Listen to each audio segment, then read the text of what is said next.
ایک شخص کو حضور نے دیکھا، اس نے میلے کچیلے کپڑے پہنے، تو حضور نے ٹھنڈی آہ بھری، فرمایا کاش یہ دھو کے کپڑے پہنتا۔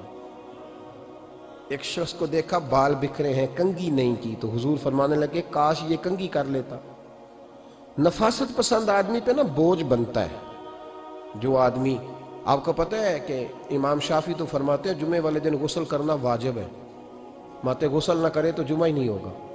اگرچہ ہمارے امام صاحب کے نزدیک سنت ہے۔ یہ سنت کب بنا؟ ایک دن نہ بہت سارے لوگ اپنے اپنے کام سے اٹھے مسجد میں آ گئے، مسجد نبوی میں۔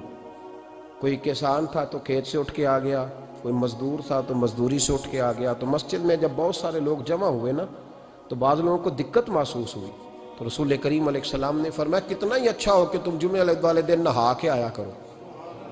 بس وہ صحابہ کا مزاج ہمارے والا نہیں تھا کہ تفصیل بتائیں، حکمت بتائیں، ملے گا کیا، ثواب کتنا، نہ نہائے تو گناہ، یہ کوئی نہیں۔ حضور نے کہا کہ نہا کے آؤ تو کتنا ہی اچھا ہے۔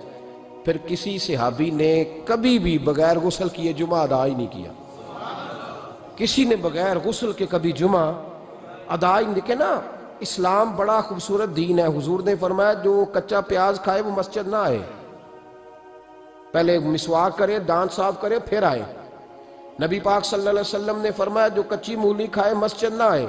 مولی کھانا جائز ہے، پیاز کھانا جائز ہے، لیکن منہ سے بدبو آتی ہے۔ نبی پاک علیہ السلام کا ظاہری حسن کیا بات ہے۔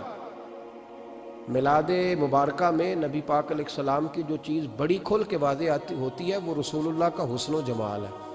آپ کی والدہ سیدہ طیبہ طاہرہ حضرت سیدہ آمنہ رضی اللہ تعالیٰ، اماں جی کہتی ہیں کہ میرے محبوب جب میرے بطن اقدس میں آئے تو جو تکالیف عورتوں کو ہوتی ہے مجھے ان میں سے کوئی تکلیف بھی نہیں ہوئی، اور اماں جی کہتی ہیں مجھے کبھی کوئی ثقل، کوئی بوجھ محسوس نہیں ہوا، اور فرماتی ہیں کہ جو ولادت کے وقت لوگوں کو، عورتوں کو تکلیف ہوتی ہے مجھے وہ بھی نہیں ہوئی، اور فرماتی ہیں کہ نبی کریم علیہ السلام پیدا ہوئے تو ہمیں حضور علیہ السلام کی ناف کو کاٹنا نہیں پڑا، ناف بریدہ پیدا ہوئے، ختنہ شدہ پیدا ہوئے۔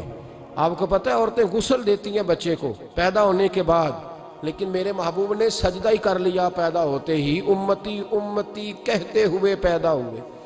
حق نے فرمایا کہ بخشا الصلاۃ والسلام، اور پہلے سجدے پر روز ازل سے درود۔ میرے امام فاضل بریلوی کا جو انداز تکلم ہے نا، اس کی بھی حد ہی کوئی نہیں، کوئی حد ہی نہیں، کہاں تک ان کی محبت جاتی۔ کہنے لگے پہلے سجدے پہ روز ازل سے درود، یادگاری یہ امت پہ لاکھوں سلام، یادگاری یہ امت پہ لاکھوں سلام۔ بتائیے بغیر وضو کے، بغیر غسل کے سجدہ ہو جاتا ہے؟ تو حضور نے سجدہ کر کے بتایا کہ اللہ نے مجھے پاک صاف پیدا کیا ہے۔ نبی پاک صلی اللہ علیہ وسلم کی والدہ نے جب یہ باتیں ارشاد فرمائیں تو لوگوں نے پوچھا ان سے کہ اماں جی پھر آپ ایک جملے میں بتائیں کہ ماجرا سارا کیا تھا، آخر ایک ولادت تو ہوئی نا، آپ کے وجود اطہر سے ایک بچہ تو نکلا، تو یہ کیا تھا؟ تو سیدہ آمنہ فرمانے لگی خارج منی نور، بس میرے وجود سے ایک نور نکلا ہے، بس میرے وجود سے ایک، اور روشنی آتی جاتی ہے تو کسی کو تکلیف نہیں دیتی، ایک نور نکلا۔ میرے رسول کریم علیہ السلام کو ظاہری حسن بھی کمال دیا، اور پھر حضور کی نفاست پسندی، صفائی پسندی۔ نبی پاک جب بات کرتے تھے نا تو حضور کے دانتوں سے نور نکلتا، اس کے باوجود حضور ہر وضو کے لیے مسواک کرتے۔ میں نے ہر نماز کے لیے نہیں کہا، میں اپنے لفظوں کا ذمہ دار ہوں۔ کس کے لیے بولے آپ حضرات؟ ہر وضو کے لیے، یعنی اگر نبی پاک نے وضو نماز کے لیے کیا تب بھی مسواک کی، اور اگر قرآن شریف کی تلاوت کے لیے کیا تو پھر بھی مسواک کی، کسی اور موقع کے لیے وضو فرمایا تو پھر بھی مسواک کی۔ اور سیدہ عائشہ فرماتی ہے جب بھی حضور گھر سے نکلنے لگتے پہلے مسواک فرماتے، حالانکہ رسول پاک کے دندان اقدس تو نور والے تھے، ضرورت ہی نہیں تھی۔ ہماری تعلیم کے لیے نفاست پسندی۔ ایک بات میں نے شروع کرنی ہے پر آپ نے ناراض نہیں ہونا، پہلے وعدہ کر لیں، جڑے نہیں بولے انہوں نے کی ارادہ ہو جانا ہے، چلو ہو جائے، کوئی گل نہیں، خیر ہے، ہو جائیں آپ ناراض۔ نبی پاک نے بڑی مونچھیں نہیں پسند کی، حضور کو اچھی نہیں لگتی تھی۔ ایک بات پوچھتا ہوں آپ سے، یہ درد دل ہے میرا اور صرف سمجھانے کے لیے عرض کر رہا ہوں، کوئی تنقید نہیں، اللہ تعالیٰ مجھے نیت کا وضو عطا کرے۔ ایک بات بتانا، اگر بہو کھانا پکا کے لائے اور سالن سے بال نکل آئے تو پھر اس کا کیا حال ہوتا ہے؟ کئی تو بوڑھے پلیٹ اٹھا کے دیوار میں مارتے ہیں، ایسا ہی ہوتا ہے نا، یہ کیا ہے؟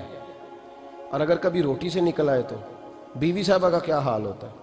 یہ کوئی طریقہ ہے کھانا پکانے کا؟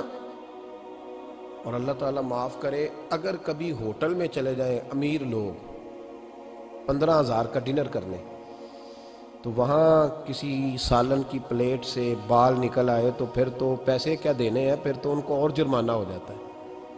یہ تو سارے بال نکل آئے تو مشکل، اور ویسے بھی جو نفاست ہے نا طبیعت کی، اس پر بوجھ بنتا ہے، بال کھانے میں ہو آٹے میں ہو تو بوجھ بنتا ہے۔ تو بڑی مونچھوں والا دوست بھائی بزرگ جب پانی پیے گا تو بال پانی میں جائیں گے کہ نہیں جائیں گے؟ حکیم اور ڈاکٹر کہتے ہیں کہ کینسر کے مرض کا خطرہ ہے۔ اب باقی بھی راضی نہ ہوں، حضور نے بڑی مونچھیں بھی پسند نہیں کی اور چھوٹی داڑھی بھی پسند نہیں کی۔ حضور نے فرمایا داڑھیاں بڑھاؤ، مونچھوں کو پست کرو، مشرکین کی مخالفت کرو۔ اور ایک مقام پہ رسول پاک علیہ السلام نے یہاں تک فرمایا کہ جو مونچھیں پست نہیں کرتا وہ ہم میں سے ہے ہی نہیں۔ اتنے سخت لفظ۔ ایک صحابی تھے، آپ یقین کریں نا، کئی دفعہ دوستوں کو کہنا پڑتا ہے، اور کئی دفعہ نا مجھے محسوس ہوتا ہے کہ یار ہم روز ہی کہتے ہیں، لیکن کہتے پتہ کیوں ہے کہ بوجھ بنتا ہے وہ بندہ جو اس طرح کی تباہ کے ساتھ آتا ہے، جو حضور نے پسند نہیں کیا۔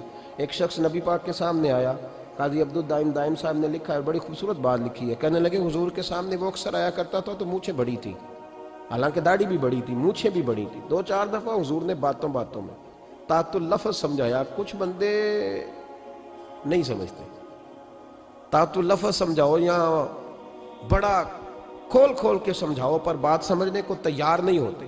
پتہ نہیں کیا ایسا حسن ہے بھئی، جو حسن نبی پاک نے پسند نہیں کیا وہ کبھی حسن ہو سکتا ہے، کبھی خوبصورتی ہو سکتی ہے، وہ کسی کا ذاتی کلچر تو ہو سکتا ہے پر دین کی تہذیب نہیں۔ نبی کریم علیہ السلام نے کئی دفعہ سمجھایا تو ان کی سمجھ میں بات نہ آئی۔ ایک دن وہ بیٹھے ہوئے تو حضور نے ایک صحابی سے فرمایا کینچی لاؤ۔ کہنے لگے میں سمجھ گیا کہ میرے ساتھ کچھ ہونے لگا ہے۔ ساتھ ہی حضور نے فرمایا ایک مسواک بھی لانا۔ کہنے لگے میں نے کہا بچت ہو گئی، میرے تو دانت صاف ہے۔ تو یہ شاید اس کی بات ہونے لگی ہے جس کے دانت بھی ٹھیک نہیں۔ دونوں چیزیں جب آ گئی نا تو حضور اٹھے اور نبی پاک نے مسواک ان کے ہونٹوں پہ رکھی، اسی سے آبی کی ہونٹوں کے اوپر مسواک رکھ کے تو اوپر سے حضور نے مونچھیں کاٹ لی۔ فرمایا یہ نہ ایسا کرو، یہ چیز مجھے پسند نہیں ہے۔ حضور نے نفاست پسندی کو، اب تو اللہ تعالیٰ خیر کرے ملانگا آ گئے ہیں مارکیٹ میں، ملنگ درویشی فقیری، اور ان کے پاس رش بھی زیادہ ہے، ان کے درباروں پہ بھی رش زیادہ ہے جی۔ کہتے ہیں حضرت صاحب درویش آدمی ہے، بھئی روٹی تو پورے ٹائم پہ کھاتا ہے، مونچھیں کٹوانے میں ہی درویش ہو گیا ہے، نہ بال کٹواتا ہے نہ مونچھیں کٹواتا ہے۔ یہ گرو نانک کی تعلیمات ہیں، یہ نبی پاک کی تعلیم نہیں۔ وجود کا کوئی بال نہ کٹوانا یہ سکھوں کا طریقہ ہے، مسلمانوں کا یہ انداز، یہ کدھر کی فقیری ہے؟ دین کوئی غلاظتوں والا ہے معاذ اللہ، کہ بابا کپڑے نہیں بدلتا، بابا غسل نہیں کرتا، بابا بال نہیں کٹواتا۔ بابا ہے؟ پاگل ہے؟ قطعی طور پر کوئی فقیری نہیں، فقیری صرف وہ ہے جو میرے نبی نے کیا ہے۔